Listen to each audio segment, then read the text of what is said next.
Hola, soy Edgardo Scrivaglia y les doy la bienvenida al capítulo quinto de nuestra saga que he llamado Cómo construir un servidor API. Y el día de hoy vamos a ver directamente el último tema, que es el módulo Views. Probablemente vamos a hacerlo en más de un video. Pero bueno, vamos directamente entonces, les voy a compartir el material para comenzar con el desarrollo. En este último tema, que es el módulo Views, decía, probablemente lo hagamos en más de un video. Este va a ser el primero de ellos, y aquí vamos a ver, o durante el desarrollo de este capítulo vamos a ver en detalle el módulo Views, es decir, el módulo que tiene el desarrollo de las funciones, que como vimos en el último video, cada una de las URLs que se definen, que valga la redundancia, definen los endpoints del API o las funciones que el API puede ejecutar y entregar. Bueno, el módulo Views tiene la lógica en detalle de esas funciones. Entonces, aquí habíamos quedado este es el fin del último video, donde vimos en detalle el módulo URLs. Y lo que voy a hacer hoy es, en este primer video, voy a comenzar a desarrollar un poquito más en detalle algunas cosas que suceden cuando las funciones o los desarrollos en el módulo Views comienzan a actuar. Bueno, lo primero y lo que vamos a recordar del capítulo anterior es esta lógica, ¿no?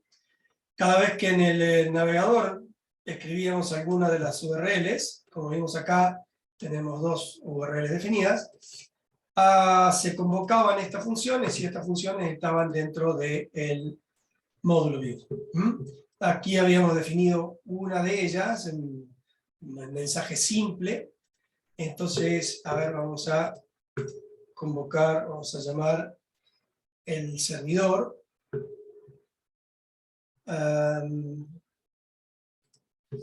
Nuestro servidor URLs, aquí estuve haciendo algunas pruebas, aquí estamos.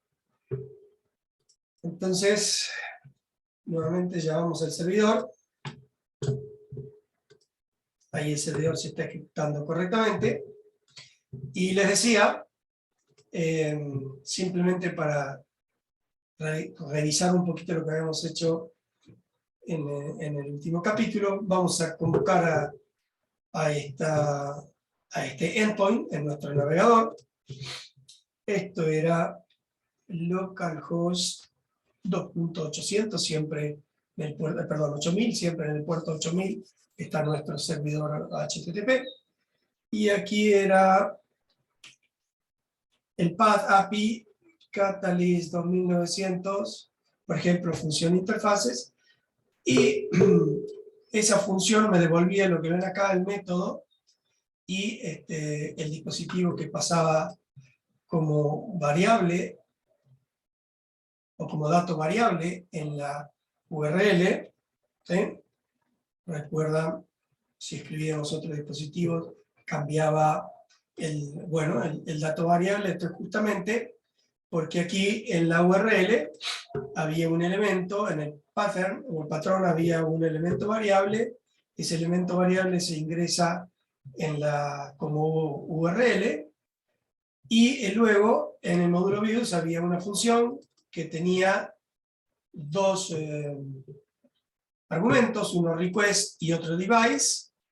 Device es el que viene justamente como dato variable en la URL, esto que ven aquí, y entonces se producía la representación, digamos, de ese mensaje en el navegador, donde me mostraba qué método había utilizado de HTTP, qué era el GET y cuál era el dispositivo que había pasado como parámetro variable, como argumento. Bueno, entonces hoy voy a detallar un poquito más qué es lo que sucede acá adentro con todos estos valores. A ver, voy a utilizar la función device y voy a elaborar un poquito más esto. Voy a escribir acá un dato, una variable, perdón, cuyo tipo sea un diccionario. Le voy a poner datos. Para escribir un tipo de datos en Python diccionario, simplemente abrir y cerrar llaves. Ya Python identifica automáticamente que eso va a ser un diccionario. Y un diccionario, como todos ustedes saben, está formado por una serie de elementos del tipo key value o clave valor. En Python un diccionario, por definición, puede tener las claves y los valores en cualquier tipo de dato, numérico, alfanumérico o string, otro diccionario, etcétera, etcétera. Pero aquí yo voy a poner una limitación que tiene que ver con la diferencia entre tipo de dato diccionario en Python y el tipo JSON, formato JSON, a lo cual allí los invito a que vayan a ver en la web. Bueno, hay en json.org está en detalle el formato de representación de datos llamado JSON, pero básicamente JSON es igual a un diccionario, parecido a un diccionario, con algunas limitaciones o con algunas variaciones. Las más importantes son que en un diccionario de Python un dato de tipo string puede ser encerrado en doble o simple comilla, en JSON siempre va en doble comilla, y que los key, las claves, son siempre alfanuméricas, y los values pueden ser alfanuméricas, pueden ser numéricos, pueden ser listas, o pueden ser otro diccionario. Bueno, vayan a ver entonces json.org para ver exactamente en detalle lo que es JSON, pero bueno, aquí nos vamos a quedar para poder desarrollar esto, en que JSON es un formato, entonces que se parece a un diccionario, sin embargo, le vamos a poner le vamos a imponer dos digamos, limitaciones, y una es que los keys sean siempre alfanuméricos y que los datos sean solo de tipo numérico, alfanumérico u otro diccionario. ¿Sí? Así que esa es una hipótesis con la que vamos a trabajar. Bueno, como en un diccionario decía, los datos alfanuméricos pueden ser, o string, pueden ser encerrados con simple o doble comilla, vamos a trabajar con doble comilla, que es lo que un formato JSON requiere. Entonces voy a escribir acá una variable llamada datos, que va a tener un poquito más de info parecida a la que nosotros vamos a manejar. Le voy a decir que el device es algo llamado Catalyst 2900, coma, y que, bueno, los datos, vamos a llamarle así, perdón, tiene que ser strings, los datos están en otro diccionario, y entonces acaba en el key, es datos, el value es otro diccionario, y este diccionario está compuesto a su vez por otra serie de elementos key values, y acá vamos a llamarle, a completar esto con, por ejemplo, family. Esto va a ser low and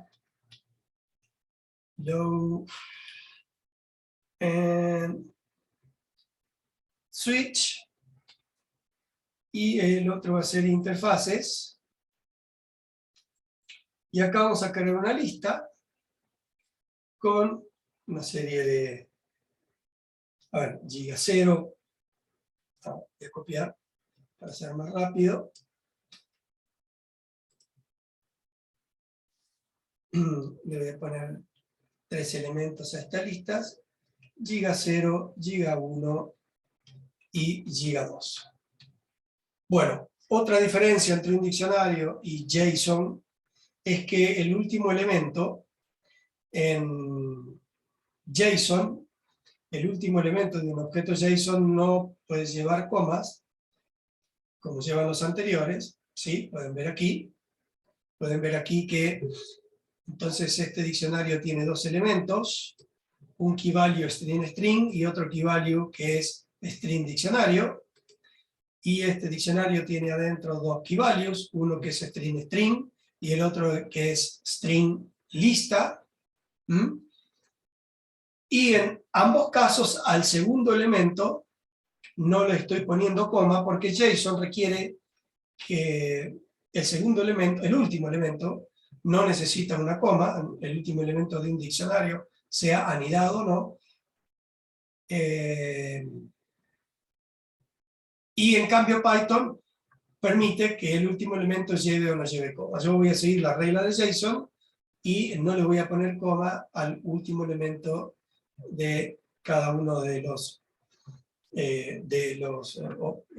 elementos, valga la redundancia, que va a tener un objeto de tipo JSON o diccionario en este caso, que estoy en Python.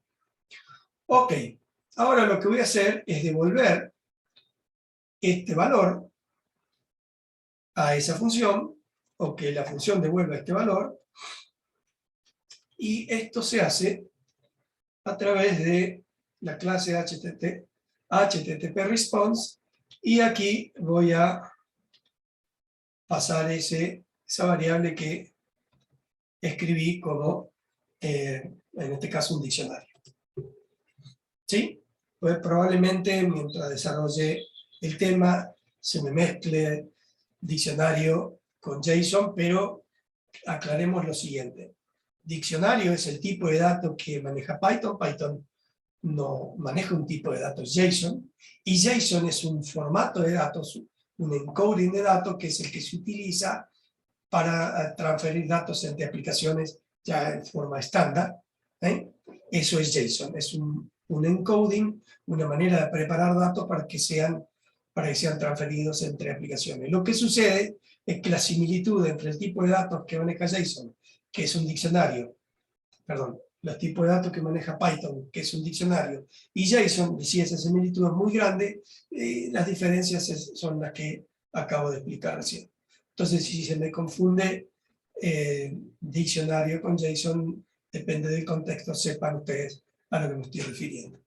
Ok, vamos a ver que entonces esta función ha sido un poquito más, la trabajé un poquito más, las URLs son las mismas que teníamos definidas.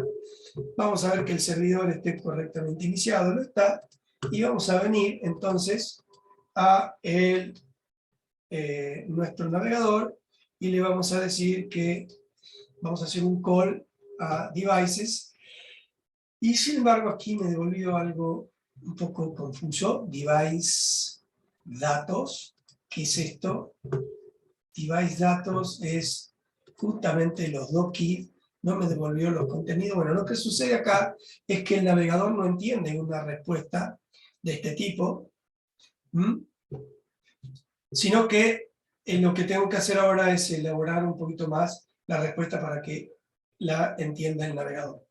Antes de eso, voy a explicar, o les voy a contar, qué es request y qué es HTTP response. Bueno, cada vez que en Django hay un requerimiento, o Django recibe un requerimiento por parte de un navegador, entonces el servidor de Django genera un objeto de la clase HTTP request, y ese objeto de la clase HTTP request lo pasa como argumento a todas las funciones que hay que se definen en el módulo view. Por eso todas las funciones que se definen en el módulo view tienen que tener un parámetro que se llama request. Este request que se recibe acá no es otra cosa entonces que el objeto HTTP request que genera Django cuando recibe un requerimiento en un navegador y pasa el requerimiento a una función del módulo Views. ¿Qué contiene este objeto request? Que contiene todos los datos del call que se hizo, del requerimiento que se hizo del navegador, y bueno, ahora lo vamos a ver un poco más en detalle. Entonces, primer punto, ¿qué es este request? Este request es un parámetro que pasa, que viene desde el... que Django genera cuando recibe un requerimiento desde un navegador o de una aplicación, y lo pasa como parámetro a las funciones que se definen en el módulo View. El segundo elemento es el objeto HTTP response. HTTP response, perdón, HTTP response, como ven acá, tuve que importar la clase HTTP response de Django, no así HTTP request. Y HTTP response lo que hace es generar un objeto que formatea los datos o prepara los datos y son devueltos por la función o por cada una de las funciones que hay dentro del módulo Views. ¿Para qué? Para que puedan ser interpretados por el navegador o por una aplicación que hace un call a una URL definida de las aplicaciones escritas en Django, ¿sí? En este caso, una URL a un endpoint de las APIs que nosotros estamos definiendo. Bien, eso es lo que hacen los objetos o clases HTTP request y HTTP response. Bueno, en este caso no estoy haciendo nada más que recibir el objeto request, no estoy haciendo nada con él. Sin embargo, sí estoy utilizando HTTP response para devolver estos datos al navegador. Sin embargo, vemos que el navegador no interpreta lo que le he devuelto, y acá es porque sucede lo siguiente. Este elemento, que es un diccionario, lo tengo que preparar para que la clase HTTP response la pueda procesar y luego entregársela al navegador.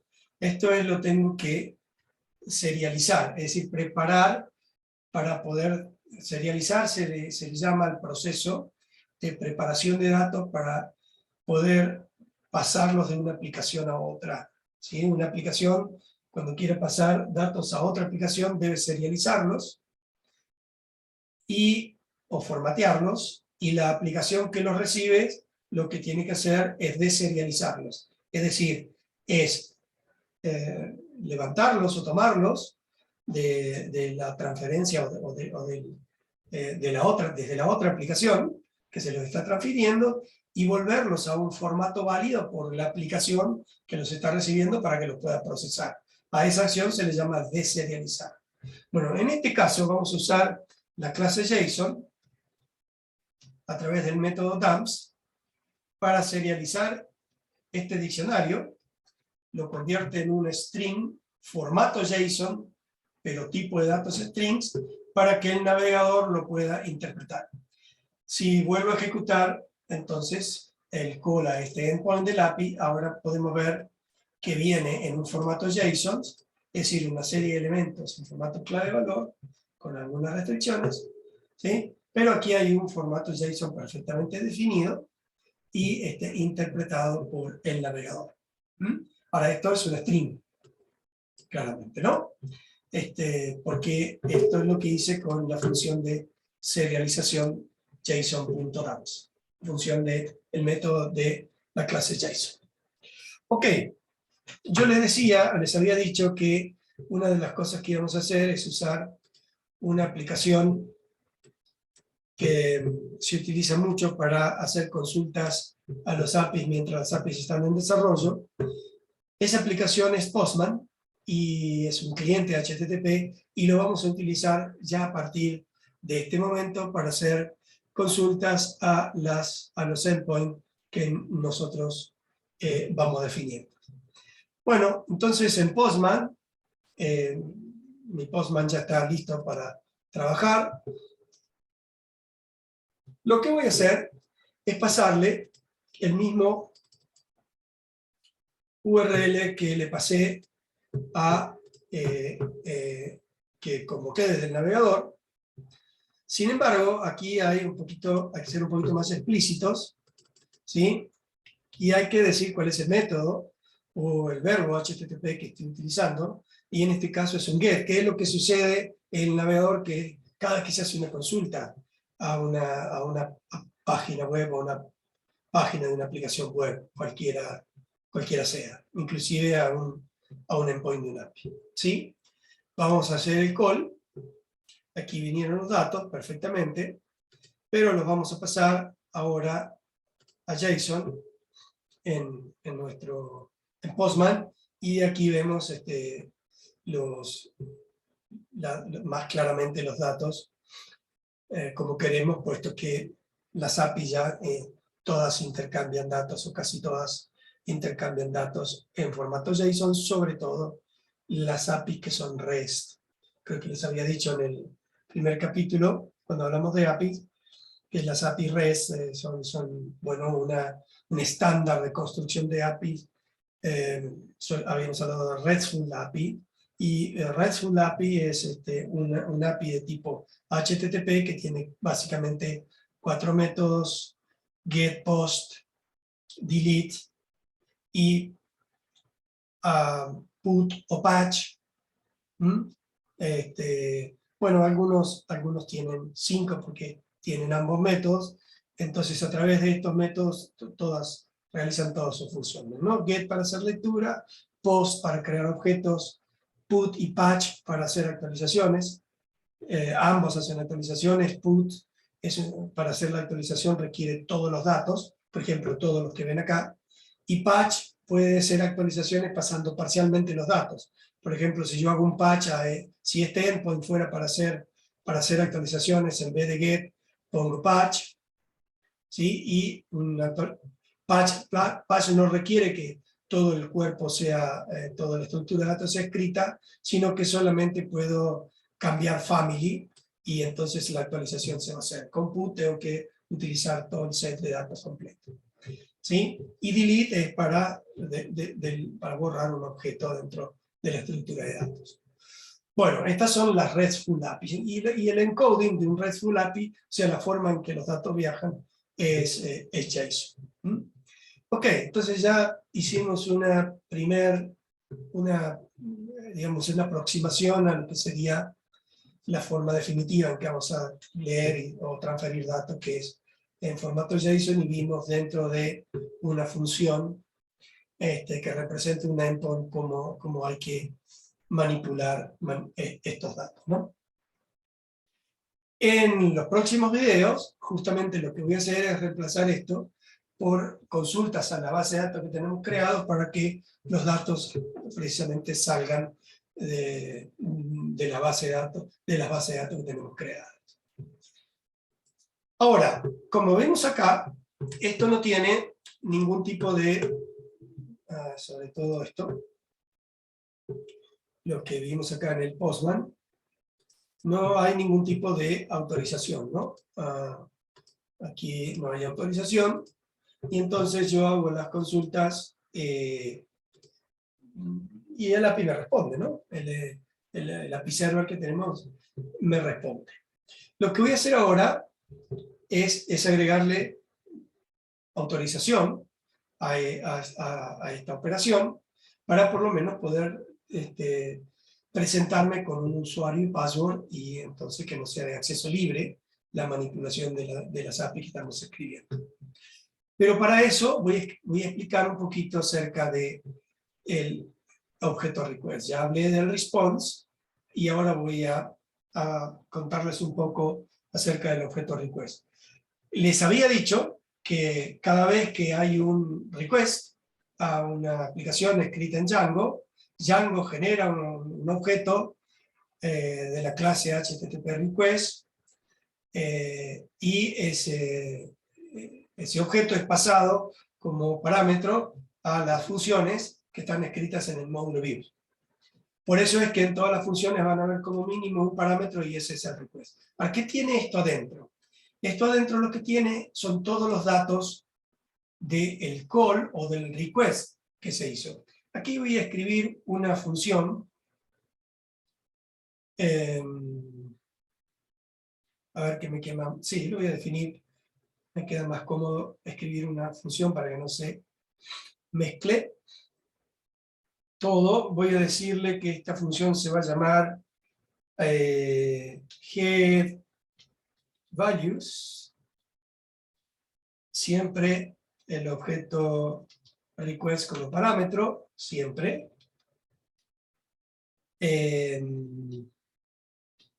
Y aquí lo que voy a hacer es, voy a definir una variable, values, y lo que voy a hacer es poner dentro de values uno de los atributos que tiene el objeto request, que son los headers. ¿Sí? Y luego, o mejor dicho, lo voy a hacer aquí mismo. Lo voy a poner en un formato que necesito que esa variable tenga. Hacemos un string. Y luego voy a retornar como en los casos anteriores un objeto de HTTP response formado a partir de ese valor o esa variable values.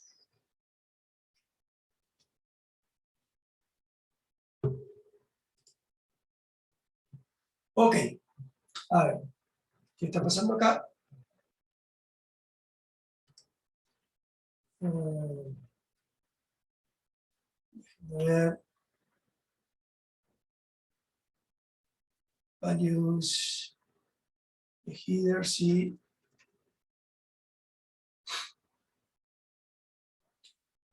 Sí, return, bueno, seguramente si hay algún error lo vamos a ir viendo en la medida que voy completando la función.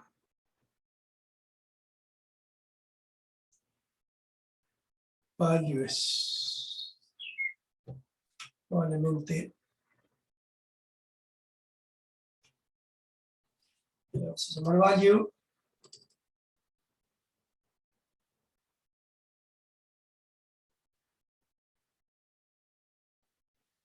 Request.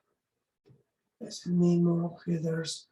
Bueno, ya van a ver cómo va a aparecer el error. ¿Sí? Y en URLs lo que voy a definir es esa nueva función. Recuerden que tiene que estar el path, porque si no, no va a funcionar. El path va a estar formado por exactamente lo mismo. API B1 y aquí creo que le había llamado getValues. Y voy a convocar a la función getValues, ¿sí? Que ya le había escrito acá. Esto está mal escrito, path, correcto, y si vengo a ver aquí, sigo teniendo este error. Déjenme ver qué está pasando acá. GetValues, request.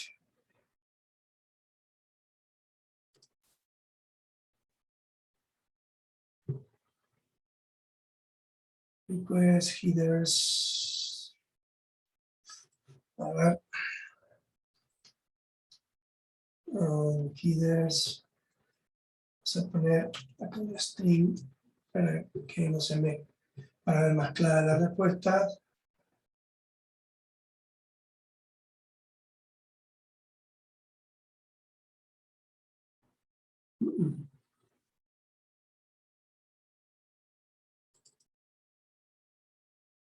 Acá hay un problema.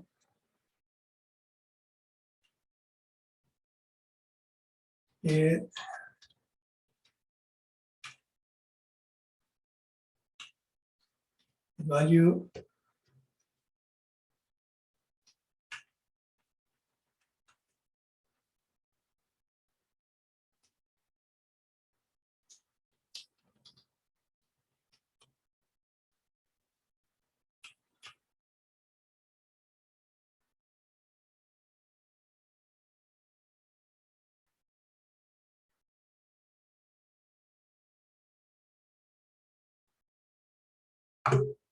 Ay, Dios. Les dije que a veces los errores... Pero bueno, siempre se resuelve. ¿Sí? Tenía un problema de indentación. Bueno, entonces, lo que intento hacer acá es justamente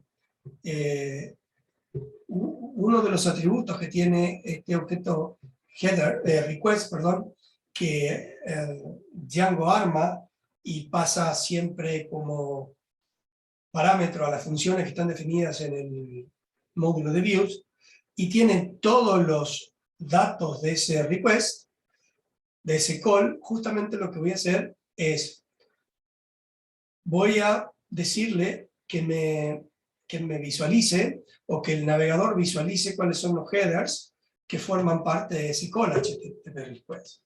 Entonces, si hago aquí head, creo que le llamé la función, no, pasa que voy a tener que, perdón, voy a tener que llamarle esto de la misma manera que le llamé en el módulo views, en las URLs, get values, voy a copiar para no tener problemas, ok, así se llama igual. Entonces ahora el call lo voy a hacer hacia esa función.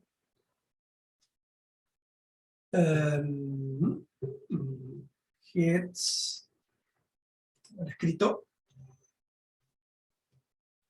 get values, API de 1 get values, ok, vamos a ver en las URLs, está faltando esto,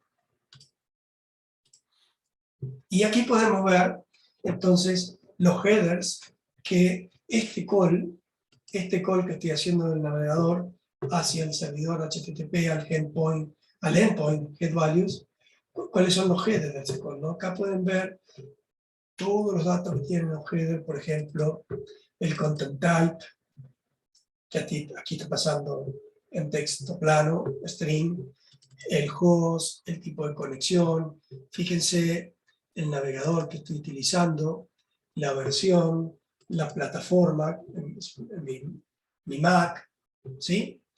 Acá hay toda una serie de elementos. Aquí hay uno que es muy valioso, que es muy importante, que es el CSRF token. Bueno, este es un token que se utiliza para evitar la violación de la sesión, es decir, para que alguien tipo hombre en el medio, o man in the middle, capture la sesión que yo estoy ejecutando o inicializando, y entonces comience a hablar el nombre de myself. Sin embargo, bueno, esto es dinámico, va cambiando, y siempre hay un intercambio entre el navegador y el servidor, y entonces, en otras palabras, hay que poder conocer este token para poder realizar acciones intrusivas o cambios a las funciones o al endpoint vía este servidor. Ok, bueno, acá esto está como un cookie, pueden ver todos los datos de el header, ¿no?, que hay en ese call. Importante también, si lo vemos desde Postman, lo mismo, vamos a copiar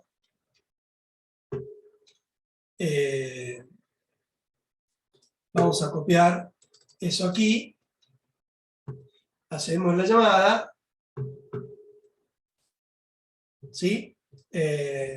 Y como vemos que ahora no lo estoy haciendo desde un navegador, sino desde una aplicación llamada Postman, a ver, aquí lancé sin querer PowerPoint para salir. Aquí vemos entonces qué header contiene esta llamada que estoy haciendo desde Postman, ¿no? Bueno, los headers en Postman están aquí, hay algunos headers que están definidos por default, por ejemplo, el content type es application JSON, ¿sí? el asset que tengo definido acá también es application JSON. Nuevamente esto lo puedo pasar a JSON y lo veo en un formato JSON como corresponde.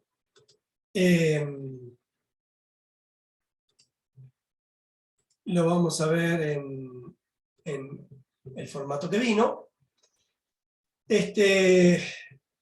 ¿Y por qué hice esto? Esto lo hice porque dentro de todos los datos que viajan cuando se hace un call, hay uno que es el que me interesa ver acá, que es el de la autorización. Aquí no hay autorización, sin embargo yo le voy a agregar a esta autorización la autorización básica. La autorización básica es una autorización, se le llama Basic Authorization a la autorización formada por un usuario, un usuario y password, ¿sí? Y entonces ahora voy a volver a hacer el call con esta autorización. Aparece por aquí un elemento nuevo en el header, que es Basic Authorization, y bueno, una serie de caracteres que me muestran el password, el usuario y el password, pero codificados en algo que se llama base 64. Bueno, si ustedes buscan en la web, hay muchos conversores online. Por ejemplo, Base 64 de Code Online. Vienen aquí y aquí ingresarán el set de caracteres que aparece aquí. Vamos a poner bien esto. Le digo que lo decodifique y justamente aparece el usuario y password, exactamente el usuario y password que agregué en Postman, opción escribable, ¿no? Bueno, esto lo hice para que vean dónde viaja el usuario y password según la autorización que ustedes elijan. Hay varios tipos de autorización, un token, base, bueno, distintas formas. Yo voy a utilizar aquí en nuestro curso el Basic Authorizations. Ustedes pueden escribir la autorización que quieran, ¿no? Pero esto lo hice para que vean que la autorización viaja en el header del request hacia el servidor. Por lo tanto, si uno quiere escribir autorización, lo que hay que hacer es, de alguna manera, escribir alguna función en el módulo views que me permita agregarle autorización al proyecto que estoy escribiendo. Bueno, entonces lo que voy a hacer aquí es agregar una función que le voy a llamar, a esta función le voy a llamar basic,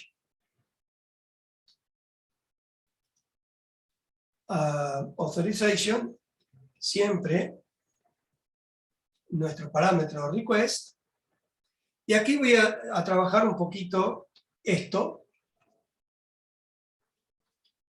en función de lo que acabo de explicarles recién.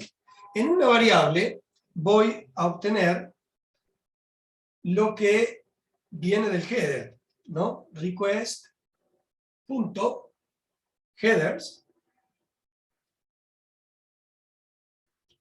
es decir, lo que acabo de imprimir aquí, ¿sí? De este diccionario, pero específicamente el Key Value of Authorizations. Ese es el que me interesa. Entonces, perdón, este es el value, y el key es authorization. ¿Sí? Sin embargo, como pueden ver, en la respuesta, el key authorization tiene un value que está formado por dos cosas, dos palabras, una que es basic, que no me interesa, y otro el valor en sí, que viene del usuario y password. Entonces, para separar eso, ejecuto una función split, de Python, que lo que hace es, cuando no le especifico argumento, en split utiliza el espacio, pero lo que hace es, toma digamos, el conjunto completo de datos y lo separa donde haya un espaciador, lo separa y con eso genera una lista de tantos elementos separados por un espacio haya en todo el conjunto de caracteres. Aquí siempre hay dos, uno formado por la palabra basic y otra por el conjunto de datos encriptados, encriptados que a mí me interesan, que son usuario y password, y eso está si ustedes ven, nuevamente, basic y el set de datos usuario y password encriptado. Cuando yo hago el split a todo esto, aquí hay un espacio, me genera una lista con dos elementos. El primer elemento es el basic, subíndice 0, no me interesa. El segundo elemento, subíndice 1, ese es el que quiero extraer de ahí. Por eso le pongo allí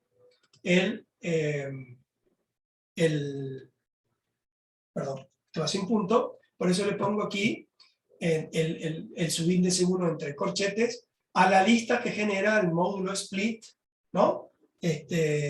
A partir de recuperar el value del key authorization dentro de el atributo headers del objeto request. Eso es todo lo que hice acá. Bueno, ahora lo que tengo aquí es ese valor, pero de alguna manera codificado. Lo que tengo que hacer es decodificarlo. Entonces, voy a generar una variable que se llame authorization decode, pero voy a agregar una función en Python, que esa función se llama, perdón, un módulo que se llama base64, y entonces, o base 64, y entonces ahora lo que hago aquí es una función de la clase que acabo de importar, es base 64, base 64 decode, no, creo que es B64 decode. Aquí va el elemento que quiero decodificar. Esto es la variable authorization, digamos, o una parte de ella, auth. Y lo que digo acá es un poco ahora el encoding que quiero utilizar para decodificar.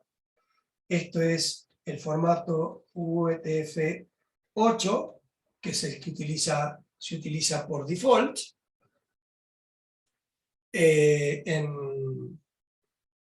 hoy en día en todas las aplicaciones, páginas web, etcétera, etcétera, para poder tener lo que era el famoso ASCII, para poder tener acentos y la ñ, etcétera, etcétera. En el del español necesitamos el UTF-8. Y luego sobre esto hacemos nuevamente un split, pero lo vamos a hacer a partir del 2 puntos, porque lo que me devuelve es lo que me va a devolver es un string formado por usuario, 2 puntos password. Creo que ustedes lo pudieron ver cuando hice aquí la decodificación. Esto es lo que me devuelven, ¿sí? Lo que tengo que hacer es poder separar nuevamente eso para poder obtener usuario y password por separado y poder manipularlo, ¿no? Entonces ahora lo que puedo hacer es consultar, por ejemplo, si yo quiero, para chequear la seguridad, si quiero verificar que esto, primer elemento, que es el usuario, 0, es igual a, y esto era option, ¿sí? Y el segundo elemento, voy a copiar esto representado por el subíndice 1. Esto es, le había puesto Scribaglia. Entonces, que me retorne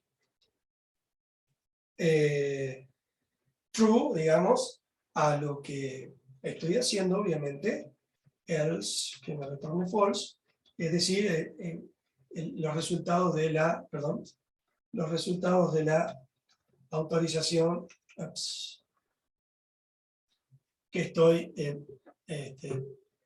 bueno, aplicando aquí de esta manera un poco básica, pero para que ustedes entiendan cómo hacer, ¿sí? Y entonces, lo que hago luego es desde cada endpoint, por ejemplo, llamar a esa autorización. Y entonces, ahora puedo hacer así, auth, y le voy a decir que voy a ejecutar la función basic authorization, voy a pasar como argumento el objeto request, y luego le voy a decir que si la autorización es correcta, entonces que haga esto que le dijimos que haga acá, y si la autorización no es correcta, entonces que retorne un mensaje que va a ser algo básico: problemas con la autorización,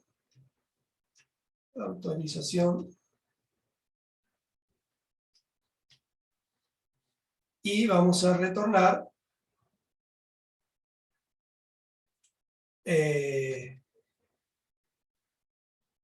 aquí vamos a retornar ese valor, HTTP response. Bueno, esto lo siempre vamos a tratar de escribir los mensajes de string con el operador f, vean lo que significa eso en Python, y vamos a devolver el mensaje que acabamos de escribir aquí adentro, ¿no? Entonces, esto, si lo escribimos un poco mejor, esto lo sacamos de aquí, y lo ponemos acá adentro para que quede parejo el código como está escrito. ¿Está? Y lo que hacemos acá es mandamos una instancia de autorización. Bueno, vamos de nuevo a Postman, usuario y password, hacemos el call. Ok, tiene que ir al otro endpoint. El otro endpoint era devices.